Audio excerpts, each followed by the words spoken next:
नमस्कार, मैं हूं आपके साथ आस्था कौशिक। संभल में पिछले साल हुए दंगे पर बनी जांच कमेटी की रिपोर्ट सामने आने के बाद से ही सियासी पारा हाई है। रिपोर्ट के मुताबिक संभल में डेमोग्राफी बदलने की साजिश रची गई थी, लेकिन 2017 में योगी आदित्यनाथ के सीएम बनने के बाद से संभल हिंदुओं का पलायन रुका है। कानून व्यवस्था पर हिंदुओं का भरोसा जागा है। योगी सरकार में दंगा करने वालों पर लगाम लगी है और सख्त कानून व्यवस्था के साथ साथ संभल में विकास योजनाओं का सिलसिला शुरू हुआ और इन सब चीजों का नतीजा ये रहा कि संभल से हिंदुओं का पलायन रुका है। कानून का इकबाल मजबूत हुआ और दंगाई जेल में भेजे गए। तो योगी सरकार में जिहादी एजेंडे पे किस प्रकार ब्रेक लगा है, वो सब कुछ संभल मुद्दे पर जो कमेटी बनाई गई उसकी रिपोर्ट में सामने आया है। 2017 के बाद हिंदुओं का पलायन रुका, योगी सरकार में दंगा करने वालों पर लगाम लगी, कानून व्यवस्था पर हिंदुओं का भरोसा जागा है। 68 पौराणिक तीर्थ स्थल मुक्त कराए गए हैं, 19 प्राचीन कूप कब्जा से मुक्त कराए गए हैं। ये सब कुछ संभल में हुआ है। कानून व्यवस्था पर लोगों का भरोसा वापस जागा है। 450 पेजेस की रिपोर्ट है जो कमेटी ने फाइल की है मुख्यमंत्री को, और उसके माध्यम से चौंकाने वाली बात सामने आई है। सिर्फ इतना ही नहीं, एक वक्त में जो संभल था वो अलकायदा का एक रिक्रूटमेंट हब बन गया था। बहुत से आतंकी संगठन जो थे वो संभल में बाकायदा आतंकियों को भर्ती करने के लिए रिक्रूटमेंट सेल चला रहे थे। संभल उनकी पनाहगाह बना हुआ था। उनको ट्रेनिंग के लिए कहां भेजा जाएगा, किसको आतंकी कैंप में शामिल किया जाएगा, ये सब कुछ संभल में हो रहा था। कमेटी की रिपोर्ट में इसका भी जिक्र है। हमारे सहयोगी संकेत मिश्रा लखनऊ से हमारे साथ जुड़ रहे हैं, उन्हीं से चर्चा कर लेते हैं। संकेत, 450 पेजेस की ये रिपोर्ट है और कई बड़े खुलासे इसमें हुए हैं, चाहे वो संभल को लेकर हो, आतंकी रिक्रूटमेंट सेल को लेकर हो, और या फिर कानून के इकबाल की बात हो। बिल्कुल जाहिर सी बात है कि संभल जांच आयोग की रिपोर्ट जब सामने आई तो हैरान करने वाले खुलासे हुए। दरअसल वैश्विक आतंकवाद की जड़ें संभल में निकलकर सामने आई। जो पूर्ववर्ती की सरकारें थी और इसके अलावा जो बर्क फैमिली थी, इनकी भूमिका पूरी तरीके से, जो वहां पर दंगे हुए, जो दंगे के आरोपी रहे, उनको संरक्षण देने की भूमिका रही। ये रिपोर्ट में सीधे तौर पर लिखा हुआ है। और अगर वैश्विक आतंकवाद की जड़ों की बात की जाए संभल से, तो जो अमेरिका का टॉप 10 आतंकी अपराधी था, वो जो अमेरिका का टॉप 10 आतंकी था वो संभल का रहने वाला था, उमर। ये उस रिपोर्ट में बाकायदा दर्ज है।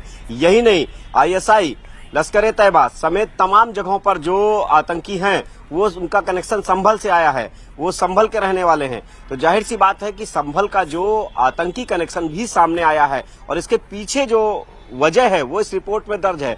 उसमें ये कहा गया है कि हिंदुओं को पलायन के लिए मजबूर किया गया, दंगे कराए जाते थे जिससे हिंदू पलायन को मजबूर हो, और धीरे धीरे करके हिंदू पलायन करता गया। और यही वो वजह रही कि आसानी रही जिहादी नेटवर्क को संभल में स्थापित करने की, जिस मंशा के तहत पलायन के लिए हिंदुओं को मजबूर किया जाता रहा, और जिहादी नेटवर्क को संभल में स्थापित करने की पूरी रणनीति बनाई गई। यही नहीं, जो हिंदुओं के आस्था के प्रतीक रहे वहां पर, उनको पूरी तरीके से ध्वस्त करने का काम किया गया, उनको कब्जा करने का काम किया गया।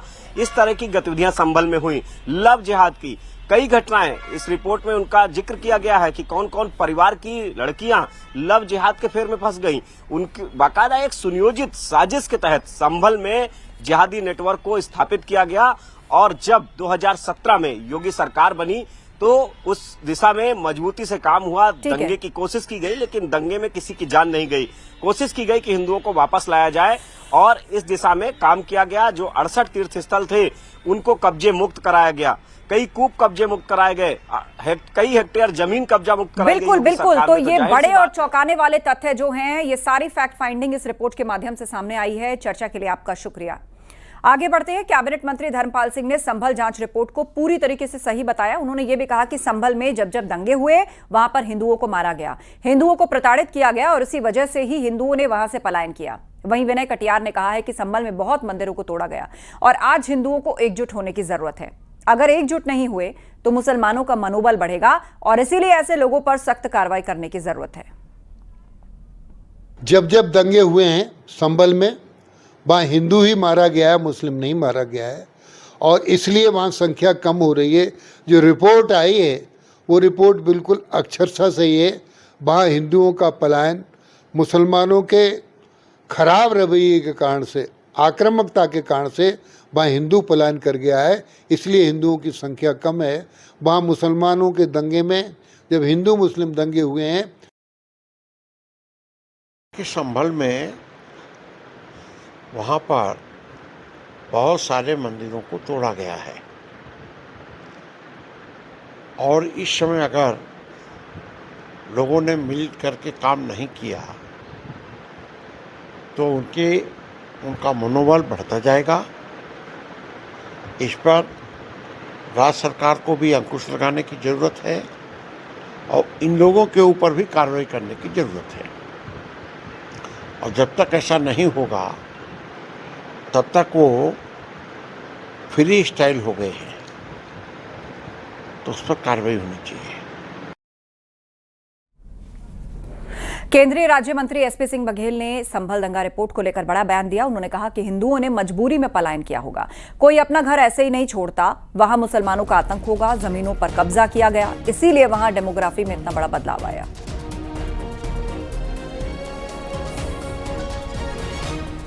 अंग्रेजी में कहावत है मेजोरिटी ऑफ द माइनॉरिटी।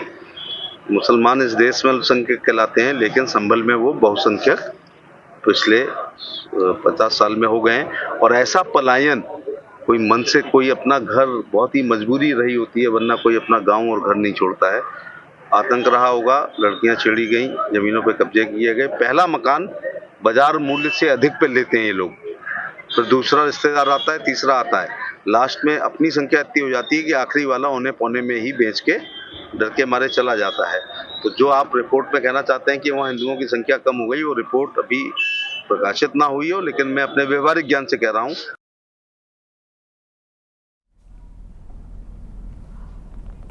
संभल हिंसा पर न्यायिक जांच आयोग की रिपोर्ट के बाद हिंदू आबादी कम होने के खुलासे पर मंत्री संजय निषाद ने विपक्ष पर निशाना साधा और योगी सरकार की तारीफ की। उनको बोलिए ना,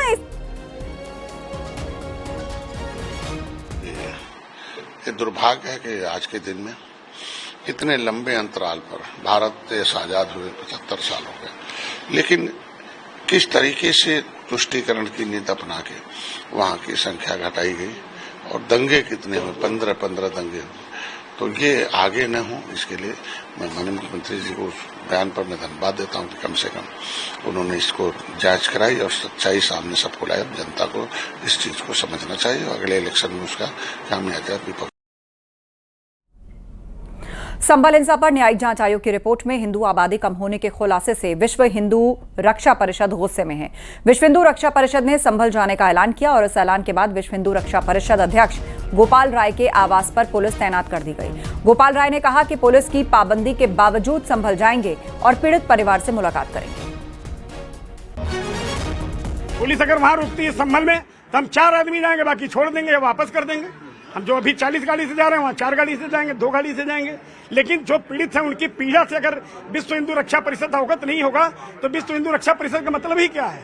नहीं, वहाँ संभल से पहले लखनऊ पुलिस ने आपके घर पे नोटिस लगाया है। लखनऊ पुलिस से भी हम कहेंगे भैया किस आरोप में हमको आप रोक रहे हैं? हमने अपराध किया है, संख्या को और कम कर देते हैं, 40 से 4 गाड़ी कर लेते हैं।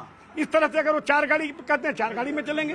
कानून को अपने हाथ में नहीं लेंगे, लेकिन ये जरूर है कि उनसे बात तो मैं विधिवत करूंगा, क्यों रोक रहे हैं आप, किसका आदेश है वो अभी देखिएगा, मैं बात करता हूं। सीएम योगी आज नोएडा के दौरे पर आएंगे और उनके साथ रक्षा मंत्री राजनाथ सिंह भी रहेंगे। सीएम योगी और रक्षा मंत्री राजनाथ सिंह सेक्टर 81 में रक्षा उपकरण और ड्रोन निर्माण यूनिट का लोकार्पण करेंगे। इस कार्यक्रम में CDS Anil Chauhan, army chief Upendra Dwivedi भी मौजूद होंगे। दोपहर 3 बजे ये कार्यक्रम होगा और बता दें कि ये कंपनी एरोस्पेस सिस्टम निर्माण में भी अहम भूमिका निभा रही है। दोनों नेताओं के दौरे पर मद्देनजर नोएडा पुलिस ने सुरक्षा के पुख्ता इंतजाम किए।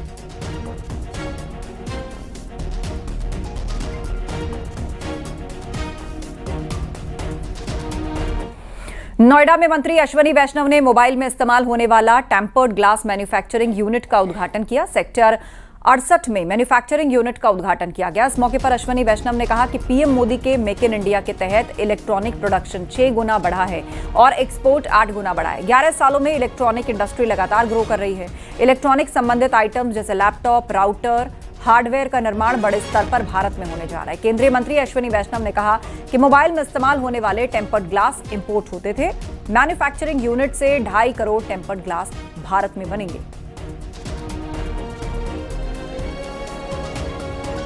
आज जो मोबाइल फ़ोन में यूज़ होने वाला टेम्पर्ड ग्लास कवर होता है वो ये प्लांट का आज इनॉग्रेशन है। अब तक टेम्पर्ड ग्लास इंपोर्ट होते थे। इस प्लांट के यहाँ से मैन्युफैक्चर होने से करीब 2.5 करोड़ टेम्पर्ड ग्लास हर साल के भारत में बनने लगेंगे। तो step by step value addition Bharat में बढ़ता जा रहा है और स्टेप बाय स्टेप पूरे देश में इलेक्ट्रॉनिक्स का एक पूरा इकोसिस्टम बनता जा रहा है। बिहार के छपरा में इंडिया गठबंधन की वोटर अधिकार यात्रा आज हो रही है। इस यात्रा में राहुल गांधी और तेजस्वी यादव के साथ अखिलेश यादव भी नजर आए।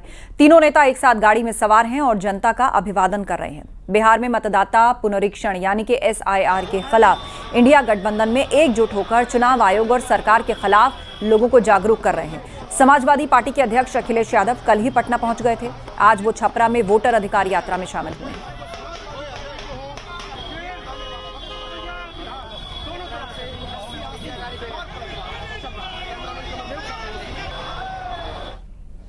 सुल्तानपुर पहुंचे मंत्री ओम प्रकाश राजभर ने अपने विभाग के कामकाज को लेकर समीक्षा बैठक की और उसके बाद मीडिया से बात करते हुए उन्होंने कांग्रेस पर निशाना साधा। उन्होंने राहुल के मंच पर पीएम और उनकी मां पर टिप्पणी की निंदा की। उन्होंने तंज कसा कि ये बयान इस बात को दिखाता है कि दगे हुए कारतूस इकट्ठा हो रहे हैं। उन्होंने नेहरू पर वोट चोरी का आरोप लगाया। राहुल जी के मंच पर देश के प्रधानमंत्री और उनकी माता जी पर जो टिप्पणी की गई है उसकी हम घोर निंदा करते हैं और वो इस बात का द्योतक है कि ये दगे हुए कारतूस इकट्ठा हो रहे हैं। तो लालू यादव जी को चारा घोटाले में फंसाया गया तो पानी पी पी करके कोसते थे कांग्रेस को कि जो असली अपराधी है उनको छोड़ दिया गया और हमारे साथ अन्याय हुआ, हमको फंसा दिया गया। कांग्रेस को कोसने वाले लोग कांग्रेस के मंच पर।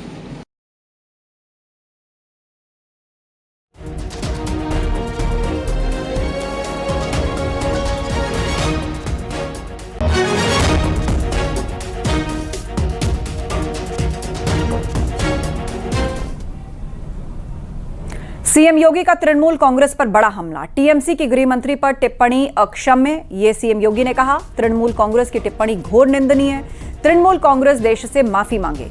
असंसदीय टिप्पणी के लिए माफी मांगे टीएमसी और टीएमसी के राजनीतिक कुसंस्कार सामने आए।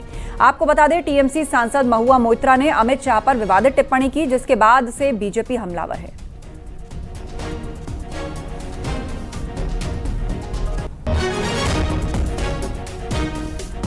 तो सीएम योगी का तृणमूल कांग्रेस पर बड़ा हमला। टीएमसी की अमित शाह पर टिप्पणी अक्षम्य, ये कहा सीएम योगी ने। तृणमूल कांग्रेस की टिप्पणी घोर निंदनीय है। तृणमूल कांग्रेस देश से माफी मांगे। टीएमसी की टिप्पणी को लेकर सीएम योगी ने पलटवार किया है और टीएमसी से कहा है कि उसे माफी मांगनी चाहिए। राजनीतिक कुसंस्कार टीएमसी के सामने आए, ये कहा सीएम योगी ने।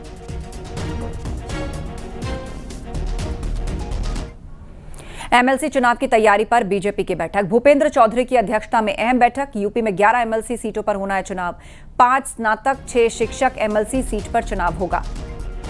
भूपेंद्र चौधरी की अध्यक्षता में यह अहम बैठक चल रही है। 5 स्नातक 6 शिक्षक एमएलसी सीट पर चुनाव होगा। एमएलसी चुनाव की तैयारी पर बीजेपी की अहम बैठक। भूपेंद्र चौधरी की अध्यक्षता में यह अहम मीटिंग चल रही है। उत्तर प्रदेश में 11 एमएलसी सीटों पर चुनाव होना है। एमएलसी चुनाव की तैयारी को लेकर यह अहम बैठक हो रही है। आगामी चुनाव की दृष्टि से पार्टी ने आज ये बैठक आहूत की है, क्योंकि संगठन बहुत बड़ा चुनाव है और ये चुनाव संगठन के साथ मिलकर सहजता से संगठन पूरी ताकत के साथ लड़ता है और वही बड़ा कारण है कि परिणाम हमारे पक्ष में रहे। आपने देखा होगा पूरे प्रदेश भर में लगभग 2-3 जिले शायद ऐसे होंगे जो इस चुनाव से प्रभावित नहीं होंगे, बाकी लगभग सभी जिलों में चुनाव होना है। और हमारे लिए इसलिए और चुनौतीपूर्ण है कि विधानसभा चुनाव से पहला ये चुनाव है तो भारतीय जनता पार्टी के बारे में ये माना जाता है कि भारतीय जनता पार्टी सभी चुनावों को पूरी ताकत के साथ अपने कार्यकर्ताओं की मेहनत के आधार पर हम लोग लड़ते हैं। तो विधानसभा चुनाव से पहला चुनाव है, कहीं कोई नकारात्मक विषय न जाए, इस चुनौती के साथ हम लोगों को आगे बढ़ना है। पीएम मोदी के जापान के दौरे के दौरान एडवांस बुलेट ट्रेन E10 से मियागी प्रांत के सेंडाई पहुंचे और यहां उनके साथ जापान के पीएम शिगेरू इशिबा भी मौजूद थे। दोनों नेताओं ने ट्रेन में सफर भी किया और इस दौरान उन्होंने भारत की ट्रेन ड्राइवर से भी मुलाकात की। इन्हें जापान का ईस्टर्न रेलवे इस वक्त ट्रेनिंग दे रहा है। ये भारत में चलने वाली बुलेट ट्रेनों को चलाएंगे। तस्वीरें दिखा रहे हैं, प्रधानमंत्री मोदी ने जापान यात्रा के दौरान बुलेट ट्रेन में सफर किया और इस दौरान उन इंडियन ड्राइवर से भी मुलाकात की जो वहां पर ट्रेन चलाने की ट्रेनिंग ले रहे हैं। बहुत जल्द भारत में भी बुलेट ट्रेन चलेगी और उसके लिए ड्राइवर्स की ट्रेनिंग जो है वो जापान में हो रही है। उनसे भी प्रधानमंत्री मोदी ने मुलाकात की।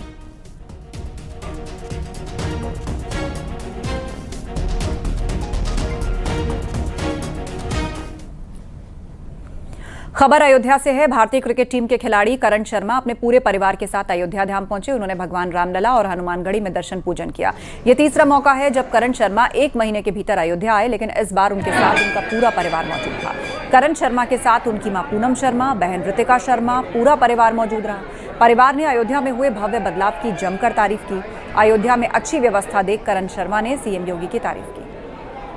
आज हम सब परिवार रामलला जी के दर्शन करने आए हैं। पहली बार बहुत अच्छा लगा, बहुत अच्छी अनुभूति थी और दिल जो है बहुत खुश हो गया। उसके बाद हम हनुमानगढ़ी जी आए, वहाँ पे भी दर्शन करें और बहुत अच्छे से दर्शन हुए। बहुत अच्छी व्यवस्था हुई है सरकार की तरफ से और हम लोग बहुत खुश हैं। झांसी के शहर कोतवाली क्षेत्र में छापा मारकर पुलिस ने 8 सटोरियों को गिरफ्तार किया। सटोरियों के पास से 20 मोबाइल, 24 डेबिट कार्ड बरामद हुए। महादेव ऐप के जरिए सारा खेल हो रहा था। गिरफ्तार निशांत यादव की पुलिस को तलाश थी और बताया जा रहा है कि काली कमाई को खपाने के लिए निशांत यादव शराब के ठेकों का इस्तेमाल करता था। अपराधियों के विरुद्ध चलाए गए अभियान के तहत आज थानाध्यक्ष कोतवाली की पुलिस टीम तथा स्वाट टीम के द्वारा इंटरनेशनल गिरोह के 4 सातिर सटोरियों को गिरफ्तार किया गया है, जिसमें सुदीप यादव आदि 4 साथी हैं उसके। इनसे कुल 1 लैपटॉप, 20 मोबाइल, 24 ATM कार्ड तथा 33,500 रुपये, इसके अलावा जो ऑनलाइन सट्टा खिलवाने में सामग्री प्रयुक्त होती है वो सभी बरामद किया गया है। माता वैष्णो देवी में हुए लैंडस्लाइड में मुजफ्फरनगर के 7 लोगों की मौत हुई है, जिससे कार्तिक नाम के एक युवक का शव परसों रात मुजफ्फरनगर पहुंचा था, जिसका अंतिम संस्कार कल उसके गांव तिरपाड़ी में किया गया। वहीं देर रात जम्मू से 6 और लोगों के शव मुजफ्फरनगर पहुंचे, जिनका आज नम आंखों से भारी मन के साथ अंतिम संस्कार किया गया। आपको बता दें, नगर कोतवाली क्षेत्र के रामपुरी मोहल्ले से 23 लोगों का एक ग्रुप माता वैष्णो देवी दर्शन के लिए गया और लौटते समय रास्ते में हुए लैंडस्लाइड में ये पूरा ग्रुप इस हादसे का शिकार हो गया। इसमें 9 साल के अनंत, उसके भाई दीपेश, 45 साल की उसकी मां रामवीर, बेटी अंजलि की भी मौत हुई।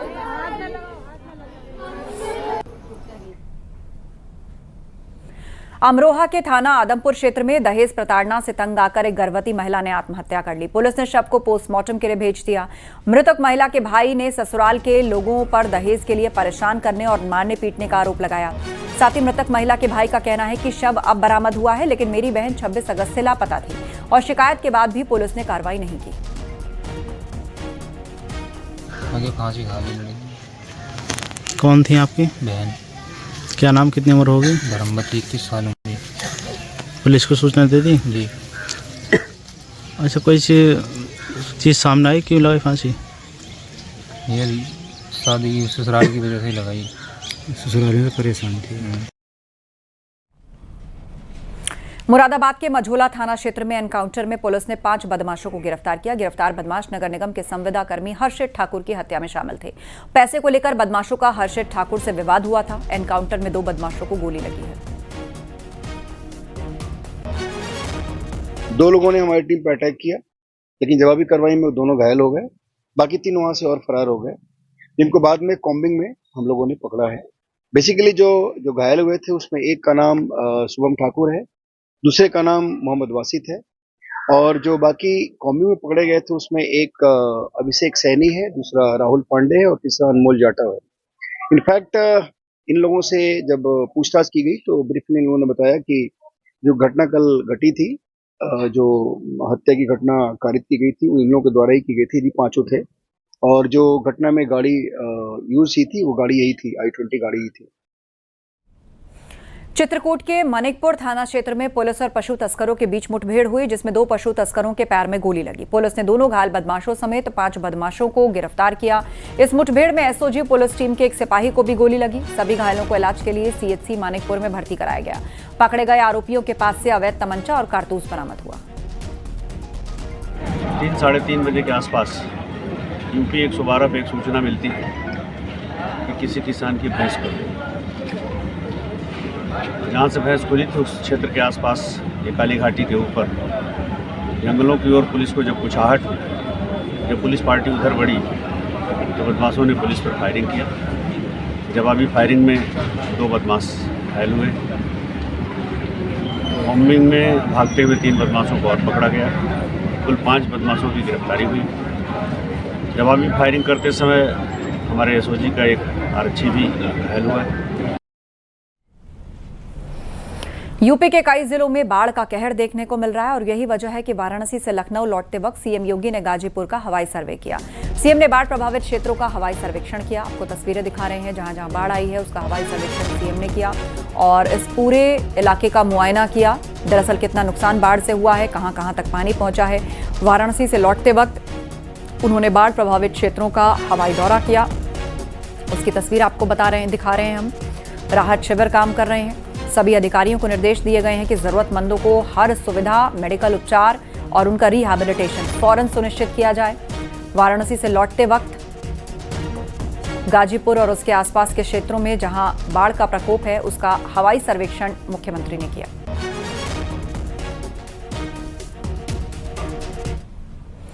कानपुर में पिछले 3 दिनों से लगातार गंगा नदी का जलस्तर कम हो रहा है। पिछले 24 घंटे में 20 सेंटीमीटर की कमी आई। जलस्तर में कमी से गंगा के किनारे और बाढ़ से प्रभावित बिठूर के आसपास के गांव में लोगों को राहत मिली। कुछ मोहल्लों में जल भराव कम हुआ, लेकिन ज्यादातर मोहल्लों में पानी भरा होने से लोगों की दुश्वारियां भी बरकरार हैं। ऐसे में लोग नावों से आवागमन कर रोजमर्रा के कामकाज निपटा रहे हैं। जल भराव कम होने के बाद लोग गंदगी और कीचड़ से परेशान हैं। पिछले दिनों गंगा ने अपना रौद्र रूप धारण कर लिया था, मगर अब धीरे धीरे गंगा मैया शांत हो रही हैं और गंगा का जलस्तर भी कम होता जा रहा है। आप देख सकते हैं कि जहां इस वक्त हम खड़े हैं वहां कहां तक पहले पानी था और पानी हटते हटते लगभग 7 से 8 फुट तक पीछे आ चुका है और लोगों ने भी राहत की सांस ली। जो ग्रामीण यहाँ खड़े हैं इनका कहना है कि गंगा मैया थोड़ा रहम कर रही हैं और धीरे धीरे गंगा मैया शांत हो रही है। हालांकि जिन लोगों ने पलायन किया वो अभी नहीं आए, उनके घर के सिर्फ पुरुष पहुंचे हैं। बच्चे और महिलाएं अभी सुरक्षित स्थानों पर है। अगर इनकी माने तो परेशानियां अभी कहीं से कम और नहीं होंगी, क्योंकि जैसे जैसे अभी स्तर कम होगा वैसे वैसे सांप बिच्छू का डर भी इनको और इनके परिवार को सता रहा है। और ऐसे में अभी इन्हें थोड़ा और इंतजार करना पड़ेगा। जर्नलिस्ट आशीष पांडे के साथ अमित गंजू, न्यूज 18 ईश्वरीगंज, कानपुर। उधर संगम नगरी प्रयागराज में गंगा और यमुना नदी का जलस्तर तेजी से कम हो रहा है। गंगा नदी का जलस्तर लगभग 3 सेंटीमीटर प्रति घंटे और यमुना नदी का जलस्तर 2.5 सेंटीमीटर प्रति घंटे की रफ्तार से कम हो रहा है। फिलहाल दोनों नदियां खतरे के निशान के नीचे पहुंच चुकी हैं। हालांकि अभी भी दर्जनों मोहल्ले या गांव में बाढ़ का पानी भरा है। यहां बाढ़ राहत शिविरों में लगभग 3000 लोगों ने शरण ले रखी है। बाढ़ से निपटने के लिए एनडीआरएफ, एसडीआरएफ और जल पुलिस ने मोर्चा संभाल लिया। प्रशासन की ओर से बाढ़ प्रभावित क्षेत्रों में नाव और मोटर बोट चलाए जा रहे हैं।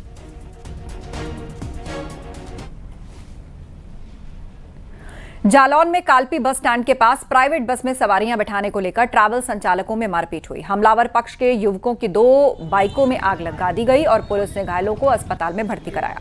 साथ ही पुलिस ने 5 आरोपियों को हिरासत में लिया। आज दिनांक 29 अगस्त को समय रात्रि लगभग 10 बजे कालपी बस स्टैंड स्थित शताब्दी ट्रैवल एजेंसी पर 2 पक्षों में आपस में मारपीट करने तथा बाइक में आग लगा देने की सूचना प्राप्त हुई। इस सूचना पर तत्काल कोतवाली उरई पुलिस द्वारा मौके पर पहुंचकर मारपीट में घायलों को उपचार हेतु मेडिकल कॉलेज भिजवाया गया है। घटनास्थल के आसपास के सीसीटीवी फुटेज खंगाले जा रहे हैं। तहरीर प्राप्त कर सुसंगत धाराओं में अभियोग पंजीकृत किया जा रहा है तथा जो भी दोषी पाया जाएगा उसके विरुद्ध कड़ी वैधानिक कार्रवाई की जाएगी। इटावा के फ्रेंड्स कॉलोनी में फायरिंग और पथराव करने के आरोपी तनुज वर्मा को पुलिस ने मुठभेड़ में गिरफ्तार किया। पुलिस ने तनुज को दतावली नहर पुल के पास चेकिंग के दौरान घेर लिया। अपने को घिरा देख तनुज वर्मा ने फायरिंग की। पुलिस ने गोली चलाई जिसमें वो घायल हो गया। बदमाश तनुज को अस्पताल भर्ती कराया गया। फायरिंग का वीडियो 29 अगस्त को वायरल हुआ था। थाना फ्रेंड्स कॉलोनी में एक वीडियो वायरल हुआ था जिसमें एक दिन पूर्व नवयुवकों के दो पक्षों ने आपस में मारपीट की थी और इस मारपीट के दौरान फायरिंग भी की गई थी। इसमें पूर्व में 2 गिरफ्तारी हो चुकी है। इसी घटना में संलिप्त एक अन्य अभियुक्त तनुज उर्फ शक्ति को आज पुलिस मुठभेड़ में गिरफ्तार किया गया है, जिसके दाहिने पैर में गोली लगी हुई है। उसे उपचार हेतु जिला अस्पताल भेजा गया है। इसके कब्जे से अवैध तमंचा और काफी कारतूस बरामद हुए हैं। प्रकरण में अग्रिम विधिक कार्रवाई प्रचलित है। और वक्त एक ब्रेक का है, जल्द लौटेंगे। आप देख रहे हैं न्यूज़ 18 उत्तर प्रदेश उत्तराखंड।